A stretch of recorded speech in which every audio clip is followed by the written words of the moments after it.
大家好，我们今天来到的是官渡区的魅力之城片区。这个片区呢，有地铁的4号线和1号线呢，可以到这边。我们看到的这个树呢是兰花楹，兰花楹是昆明最著名的一种行道树。我们看到它的颜色是蓝色的，但是呢，如果在光线比较强烈的情况下，看到的可能会是紫色的花。兰花楹的花呢是蓝色的，像一个拉长的风铃，然后兰花楹的花语是在绝望中等待爱情。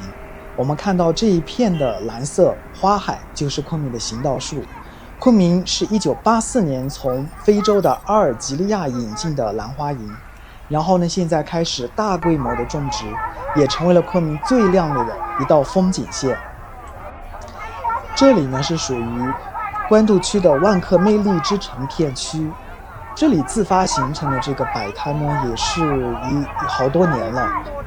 政府部门呢偶尔会过来，但是呢大部分时间是可以摆摊的。在这里呢，我们也看到了昆明市政府的包容。这个是豹纹的香蕉。我们继续往前走。我们在这里看到的呢是宜良狗街的烤鸭。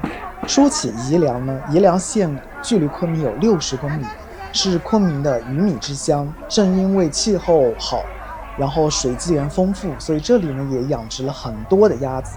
所以呢，宜良的烤鸭在整个云南省也非常的有名。宜良烤鸭和北京烤鸭相比呢，宜良烤鸭的鸭子呢体型要小一点，然后皮下的脂肪要相对少一些，没有北京烤鸭那么肥。所以宜良烤鸭在这里的价格呢是28元一只，然后有小麻鸭，小麻鸭呢是38块一只。我们看到这就是烤鸭炉，然后呢宜良烤鸭是用青松猫，就是图上的看到的青松猫来烤鸭子。所以宜良烤鸭比北京烤鸭的特点呢，就是它的燃料是用植物燃料，所以鸭子烤出来呢就更加的香脆和酥。让我们从另外一个角度看一下兰花楹。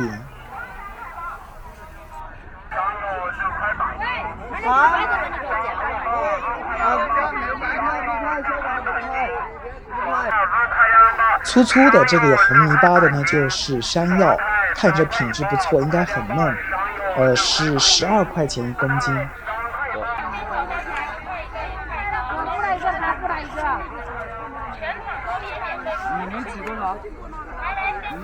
大家在这里呢抢购的呢是玉米。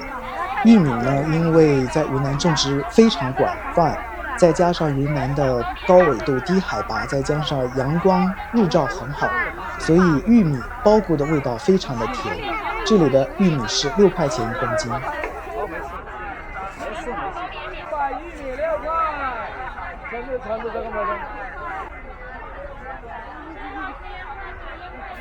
抬头看一下兰花楹，兰花楹呢成年可以长到15米。这里看到的呢是石坪豆腐，石坪豆腐呢在这里5块钱1包。石坪县位于云南省的南部，是云南出产豆腐的名地。这里的豆腐不需要卤水，用井水打起来以后直接就可以点豆腐，所以石坪县的豆腐在云南省非常出名。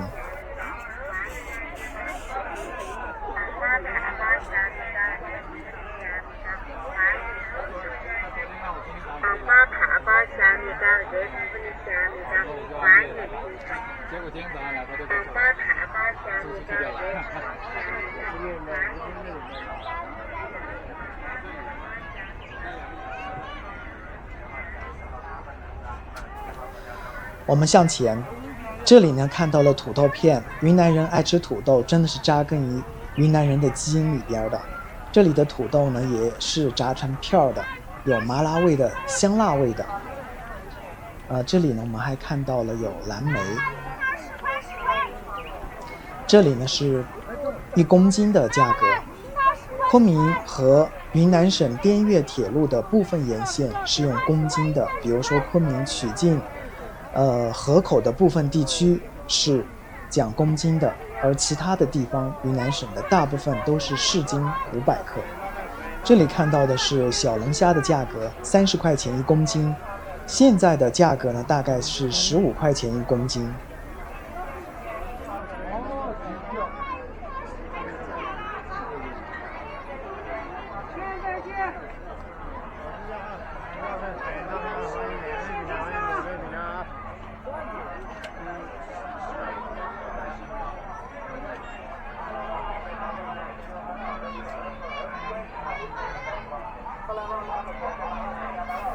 这里写的是蓝莓葡萄，尝了一下，其实就是普通的紫葡萄，它的汁水比较多，但是呢，略微有一点点酸。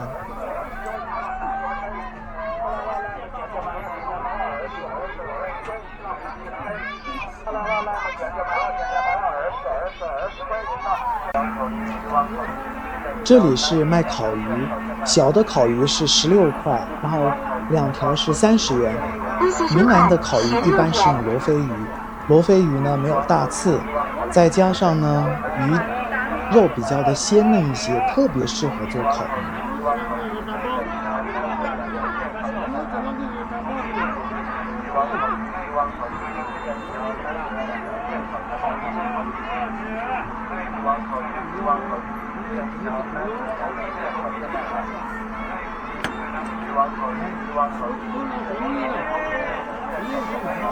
我们看到老板呢在烤鱼上面放了一些葱，然后又放了一些辣椒，最后呢撒上芝麻，然后整个烤鱼就烤好了。云南的烤鱼呢烤好以后麻辣鲜香，一般来说都是用新鲜鱼烤制的，所以呢整个味道是非常赞的。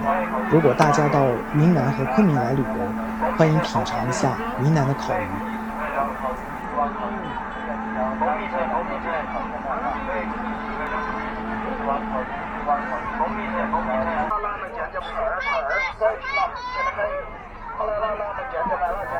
云南人有一句谚语，吃土豆长子弟，这里的土豆3块钱1公斤。